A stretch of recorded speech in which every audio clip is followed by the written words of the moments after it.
La Société nationale d'électricité du Sénégal, Sénélec, vous offre votre revue de presse. Bonjour et bienvenue. La fermeture des bases françaises, principal sujet qui occupe la une des quotidiens parus ce lundi 10 février. 162 employés licenciés dès juillet 2025, informe Réumi Quotidien qui précise que c'est le général de brigade Yves Onis, commandant des éléments français au Sénégal, qui a informé l'inspecteur régional du travail au Sénégal d'un licenciement au 1er juillet 2025 de l'ensemble du personnel sénégalais employé par les EFS, dans la perspective de la fermeture annoncée des bases militaires françaises. Selon une lettre publiée samedi, silence, on licencie, ainsi s'exclame Walf Quotidien qui évoque la fermeture des bases militaires françaises, la suspension de l'USAID, les blues du BTP, la purge à la Nazaire, à la CDC, au port, dans la presse, des bombes à désamorcer, écrit le journal à sa page 3. Les Échos fait savoir que l'inspection régionale du travail a été saisie pour un accompagnement et évoque un coup dur pour ces travailleurs. En politique, l'affaire des 125 milliards de francs CFA est mise en exergue par les journaux. Farba face au juge ce jeudi, écrit l'Observateur à sa une. Le député maire de Agnam convoqué le 13 février à midi pour faire face au collège des juges d'instruction du pôle judiciaire financier. D'autres convocations sont déjà prêtes pour des hommes d'affaires de haut cadre de l'administration publique et des patrons de société. Des soutiens du responsable de la paire dénonce une cabale politique. Le journal informe d'une mobilisation double XL de la diaspora de la France. Le sous-préfet de Keur Massar interdit le point de presse de ses supporters qui dénoncent dans les Échos le musulman d'un opposant qui dérange.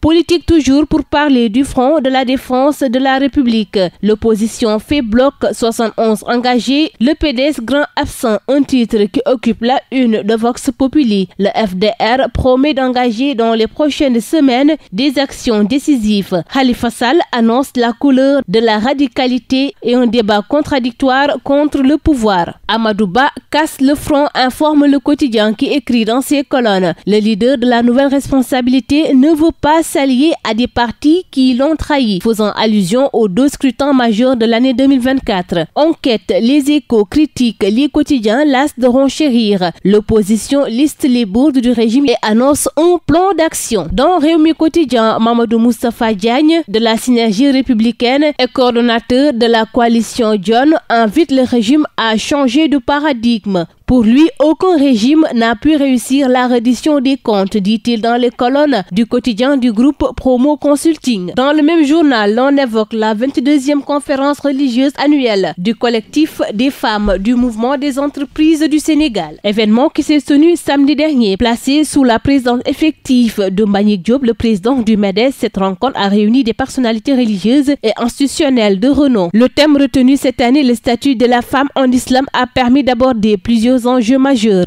La dégradation des mœurs et son impact sur la société, la recrudescence des divorces et les défis liés à la préservation du foyer. Mouvement Nawetan, le grand match des réformes. Un titre qui barre la une de Le Soleil. Mamadou Ba, ancien président de l'ODCAV de Saint-Louis, on ne pourra jamais faire du neuf avec du vieux. Pour Pape Amadou Mbodj, le président de l'ODCAV de Mbour, la directive présidentielle est une opportunité que l'ODCAV ne va jamais négliger. De Senfer Africa Limited, au non-paiement de la redevance pendant des années ICS, une nébuleuse d'État. Informe le journal Libération. De 2000 à 2019 au moins, les ICS n'ont pas payé la redevance selon la Cour des comptes qui évoque un montant de plus de 121 000 milliards de francs CFA. L'État sert une mise en demeure à la direction générale pour recouvrer les fonds. Montage d'une société écran en Chypre. Entrée en action d'Indorama, l'actuel actionnaire majoritaire. Intervention de plusieurs entités basées dans les paradis fiscaux. Retour sur une opération au contour très suspect. Pourquoi l'inspection générale d'État a été activée? La réponse à la page 4 de Libération. Société pour terminer avec l'Observateur qui a montré les visages d'une tragédie à Diamaguène et révèle les tristes récits derrière les 5 vies tombées sur le péage. Faisant référence à l'accident tragique survenu vendredi sur la route Ila Touba. Dans le même journal, l'on parle d'une cérémonie de mariage mouvementée. Le mari de Dabasey brandit un pistolet pour défendre sa femme. Les menaces et insultes autour du véhicule de la chanteuse. Placé en garde à vue, Mormane Diop s'explique devant les enquêteurs pourquoi j'ai sorti l'arme. C'est tout pour votre revue de la presse. À vos kiosques et très bonne lecture. La Société nationale d'électricité du Sénégal, Sénélec, vous a offert votre revue de presse.